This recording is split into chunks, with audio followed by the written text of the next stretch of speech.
11 horas e 24 minutinhos, a equipe econômica do novo governo está tomando forma, né? O Ministério da Fazenda quase todo completo já, ministro Fernando Haddad na Fazenda, Geraldo Alckmin na Indústria, Comércio e Serviços, falta indicar o planejamento, os cargos que vão assessorar Fernando Haddad já praticamente todos definidos e a gente vai tratar um pouquinho da formação da equipe, dos desafios que essa equipe vai enfrentar, se ela tem insinuado tomar os melhores caminhos para resolver os problemas que nós temos e os outros que vão surgir inevitavelmente. Para isso, convidamos alguém que já passou pelo cargo, está sempre aqui com a gente na CNN Brasil, o ex-ministro da Fazenda, Maílson da Nóbrega. Ministro, bom dia, muito obrigado por dispor do seu tempo para conversar com a gente nessa manhã do dia 25 de dezembro. Um Feliz Natal para o senhor e para toda a família.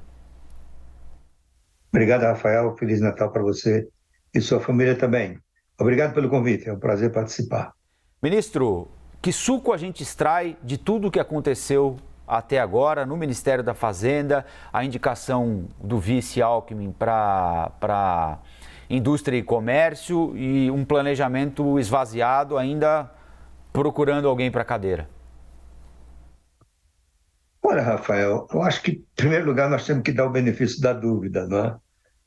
Os mercados não gostaram das indicações, menos pela figura do ministro, o futuro ministro Fernando Haddad, mais pelo que está por trás dele, um PT ainda com ideias antigas, contra a privatização, contra a abertura da economia, pró-gasto público, não é?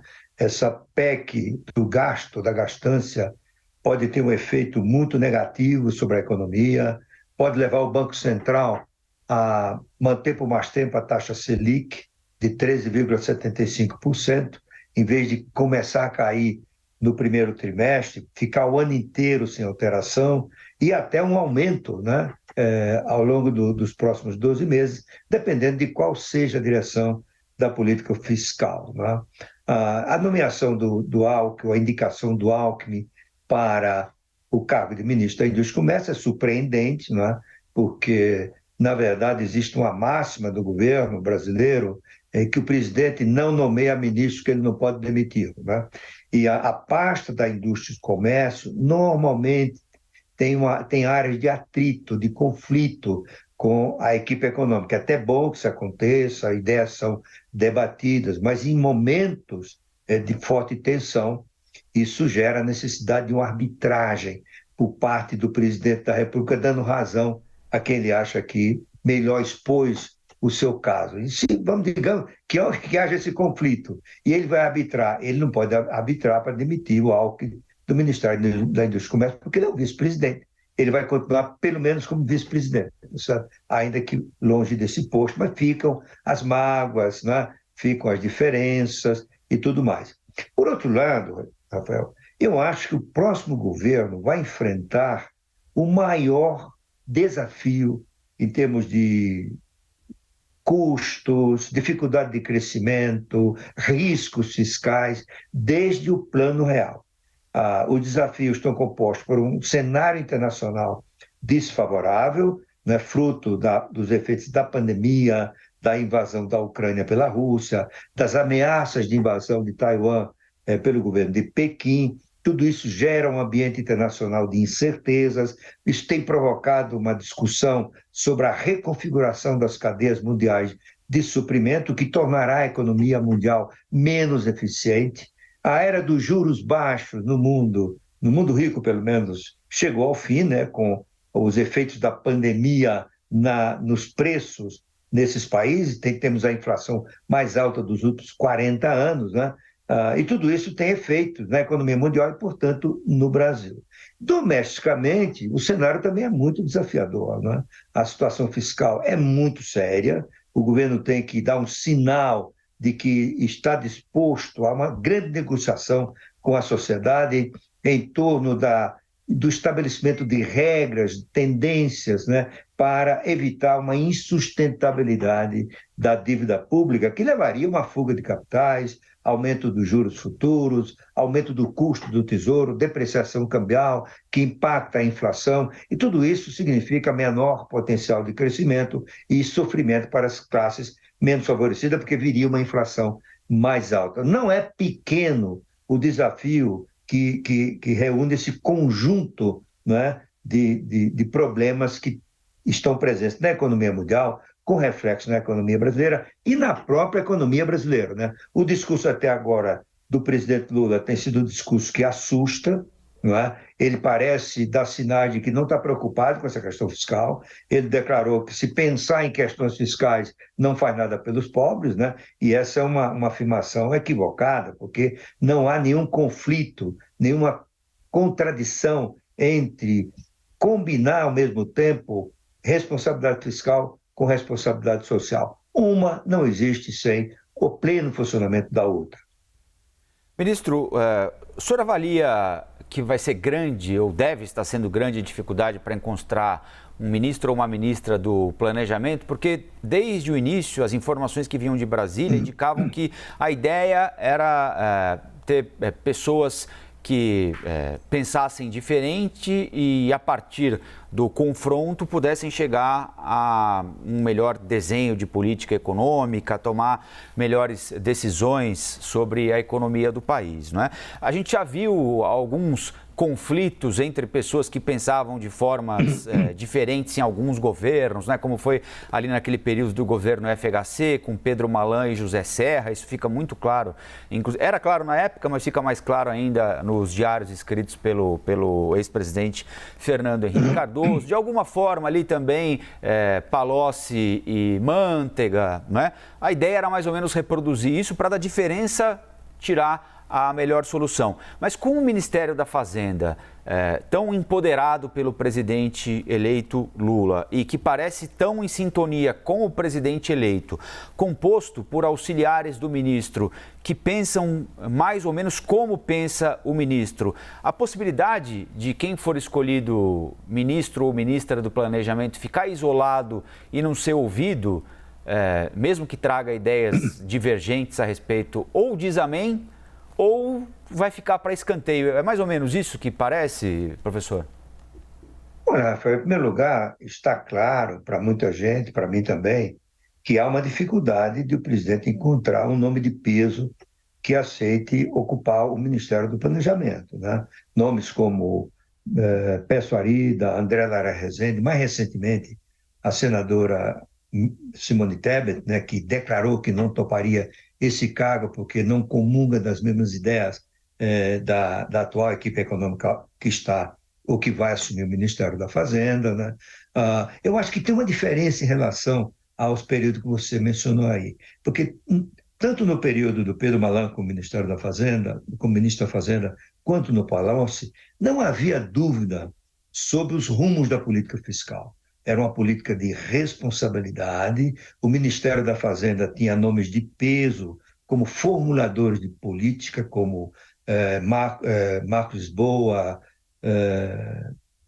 o Levi, né, o Joaquim Levi, o Murilo Portugal na Secretaria Executiva, o Meirelles no Banco Central. Agora tem o Banco Central Independente, não conta nesse quadro, né? Mas a equipe do ministro ela está composta não por esses nomes de peso de formuladores, com grande peso acadêmico, inclusive, mas de pessoas que trabalharam com ele, devem ser bons burocratas, conhecem bem a situação, né? E para a Secretaria de Política Econômica, pela primeira vez, eu acho que desde a redemocratização, vai alguém com a visão, o pensamento da Universidade de Campinas, né, que costuma assustar os mercados. Portanto, eu acho que a dificuldade é encontrar alguém que não tenha dúvidas sobre as dificuldades que enfrentará no cargo de ministro do Planejamento, com a equipe econômica que está muito mais para a esquerda velha, digamos assim, que despreza as questões da restrição orçamentária, despreza as questões das expectativas sobre a condução da política fiscal e assim por diante. É verdade, deixa-me repetir, tem sempre o benefício da dúvida. O futuro ministro Fernando Haddad tem feito juras de amor à responsabilidade fiscal, mas uma coisa é falar, outra coisa é cumprir. E qual será a autonomia dele, né, para resistir às pressões que virão de diferentes áreas do governo pró-gasto. Porque o que a gente viu agora nos relatórios, nos trabalhos, nas declarações que surgiram do gabinete de transição, é cerca de 900 a 1.000 pessoas, cabeça de todos é pró-gasto, né? Bilhões para isso, bilhões para aquilo, bilhões para aquilo outro, né? E aí eu acho que vai terminar a escolha recaindo com alguém que comungue da mesma visão do ministro da Fazenda e, portanto, não haveria conflito, haveria dúvida, né? Se eles terão condições de fazer uma política fiscal condizente com a necessidade de enfrentar o duro problema do desequilíbrio das contas públicas do Brasil. Ministro, no final das contas, a PEC da transição saiu melhor do que se imaginava no início, pior do que se esperava ou ficamos no 0-0? É difícil dizer, mas eu acho que uma coisa pode se dizer, né? Essa PEC tem efeito expansionista no gasto público, além do que seria necessário. 70 bilhões, defendido por muita gente, inclusive no parlamento, seriam suficientes para permitir a manutenção dos R$ 600 do Bolsa Família e acrescentar os R$ 150 por crianças de até 6 anos nas famílias beneficiadas. O que a gente viu foi um alargamento, quase 200 bilhões, 170 bilhões aproximadamente, né? Portanto, 100 bilhões acima do que era necessário, com o objetivo de recompor, digamos assim, as diversas áreas que, na opinião da equipe de transição, não tinham sido contempladas no orçamento, né? Isso tudo vai gerar um aumento do gasto público que vai dificultar a gestão da política monetária, porque se terá a política monetária pisando no freio e a política fiscal pisando no acelerador. E quando isso acontece, o efeito tende a ser um aumento da taxa de juros e uma redução do potencial de crescimento da economia, certo? Então, eu acho que, enfim, tem muitas dúvidas aí no horizonte, vamos esperar como eles se comportarão. Tem o desafio, que você não perguntou nem eu respondi aqui, que é o desafio de encontrar a âncora fiscal, né? A âncora fiscal é fundamental para manter expectativas dos agentes econômicos, particularmente do mercado financeiro interno e externo, quanto à sustentabilidade da dívida pública, ou seja, ela não adquirir uma trajetória explosiva que sinalizaria em algum momento com aumento grave da inflação e até um calote, né? Então, o que parece estar nas cogitações do ministro são ideias que estão circulando por aí de que a âncora fiscal deveria ser a dívida pública. Eu acho que será uma âncora muito fraca, porque o governo não detém o controle dos fatores que influenciam a expansão da dívida, né? Por exemplo, uma perda de credibilidade do governo influencia a taxa de juros futura, que aumenta o custo do tesouro e, portanto, aumenta a dívida. Algo que aconteça no mundo e mesmo no Brasil, que gera uma queda de confiança e produz uma depreciação da moeda brasileira, como parte da dívida pública está denominada em moeda estrangeira, isso aumentaria a dívida. E, finalmente, casos fortuitos, por exemplo, um desastre climático que obrigasse o governo a socorrer populações atingidas, né? E aí seria irrecusável, teria que atender mesmo, ou uma decisão do Supremo Tribunal Federal que impute ao governo um gasto gigantesco, digamos, com precatórios. Tudo isso fugiria ao controle do governo. Portanto, a âncora, na minha opinião, e de muitos analistas que estão se debruçando sobre esse tema, a âncora tem que ter um componente de gasto, de controle de gasto. A experiência mundial mostra que âncoras fiscais são mais efetivas, críveis, né, quando ela tem um componente de gasto. Isso implica dizer que é necessário manter o teto de gasto, ainda que com outra configuração, né? Tem várias ideias circulando de gente boa que conhece este assunto. Eu espero que o ministro não embarque nessa ideia de ser apenas a dívida, até porque a experiência da Europa, onde a dívida é a âncora, né? Os membros da União Europeia são obrigados a ter uma relação entre a dívida e o PIB de 60%, né? Então, com 60%, mesmo assim, só para concluir aqui,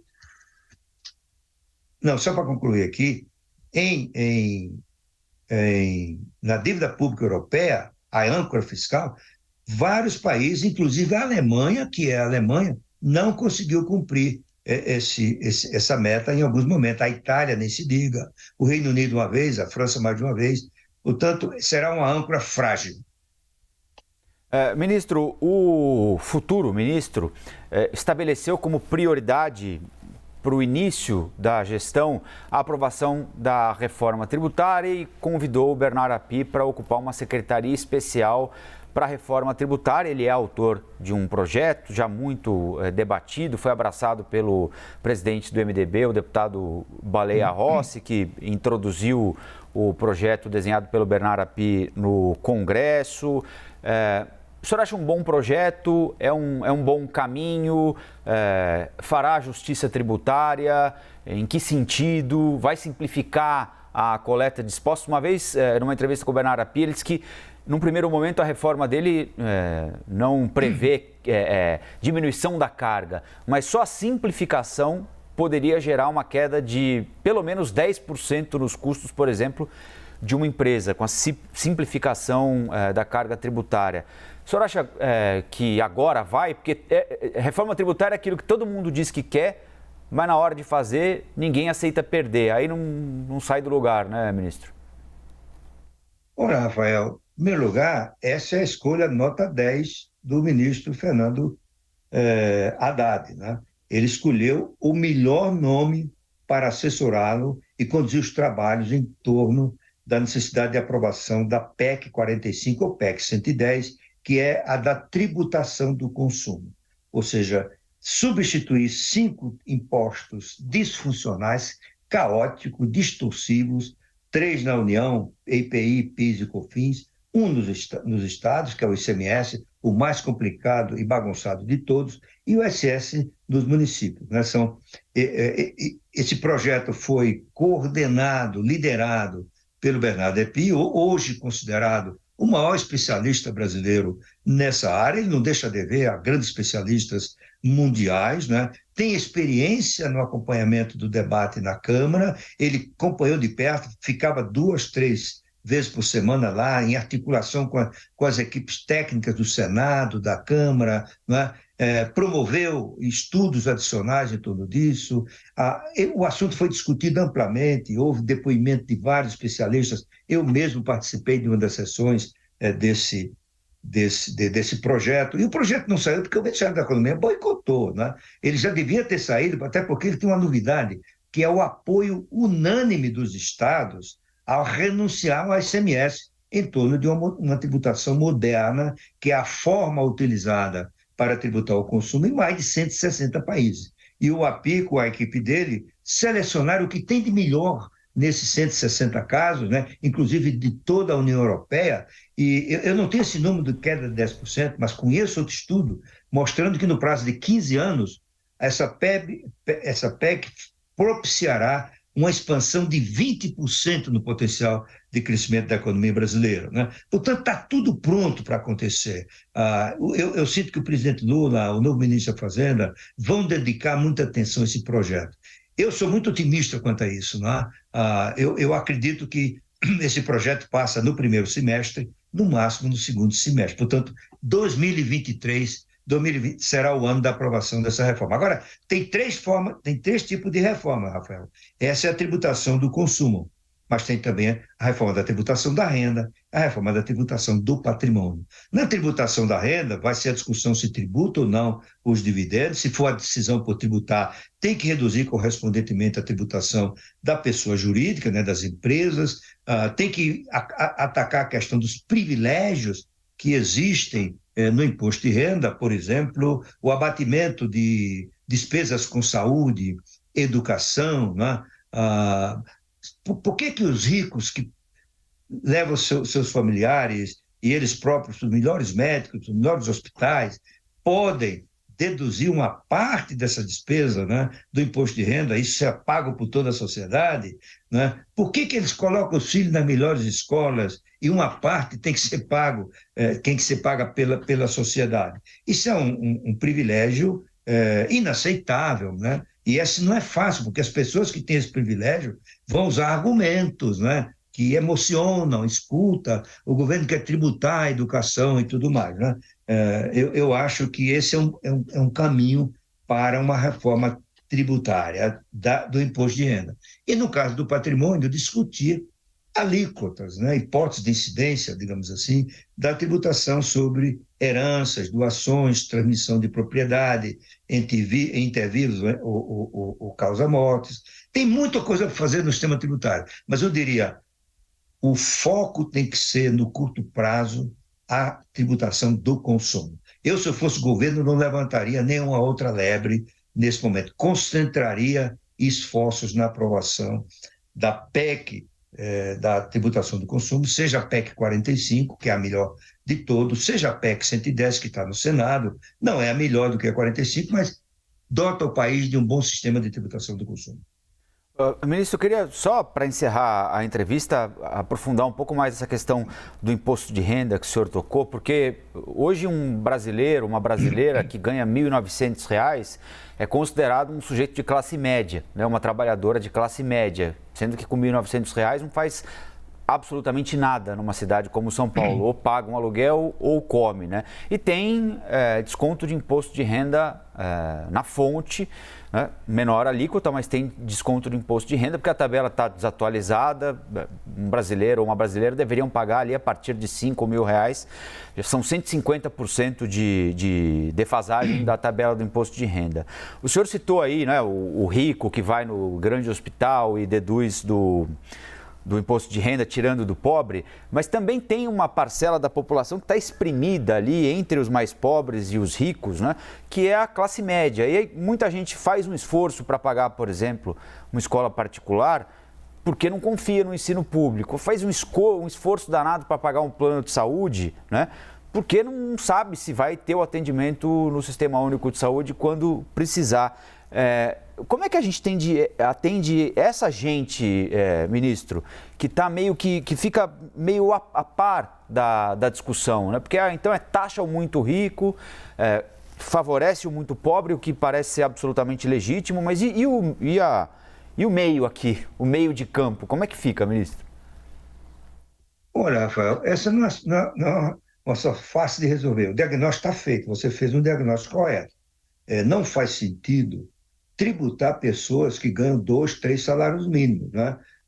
Uma faixa de isenção que é razoavelmente alta existe em todos os países. O que aconteceu no Brasil é que anos de congelamento da tabela terminou fazendo com que pessoas que não têm salários elevados, que estão até abaixo da média, começassem a pagar imposto de renda. O problema é como fazer, né? A proposta tanto do Bolsonaro quanto do Lula durante a campanha foi dar uma isenção de R$ 5.000. A partir só daí começaria a pagar imposto de renda. Eu até concordo com esse número. O problema é fazer isso de uma vez só. O ideal seria associar uma revisão da tabela para tirar do imposto de renda essa classe de rendimentos e, ao mesmo tempo, fazer a reforma para eliminar os privilégios que existem no imposto de renda. Nesse caso, você pode compensar uma parte com outra. Ou então, levar um prazo de alguns anos para que a tabela seja restabelecida. No momento de crise fiscal que o Brasil vive, ter uma redução da magnitude que se fala, né, pode ser um agravamento da situação fiscal. Com um outro problema, é que metade do imposto de renda, aproximadamente metade, 49,5%, pertencem aos estados, municípios e aos fundos regionais de desenvolvimento. Portanto, uma elevação do limite de isenção significa perdas dos estados e municípios através dos seus fundos de participação. Como você vê, é uma ação complexa que exige responsabilidade, boa reflexão e, de preferência, né, uma associação de medidas tanto do lado do aumento da receita, quanto do lado da revisão do limite de isenção. A gente conversou aqui na CNN com o ex-ministro da Fazenda, Maelson da Nóbrega. Ministro, mais uma vez, muito obrigado pela atenção, bom Natal e até a próxima. Até a próxima, bom Natal para você também e para os assinantes.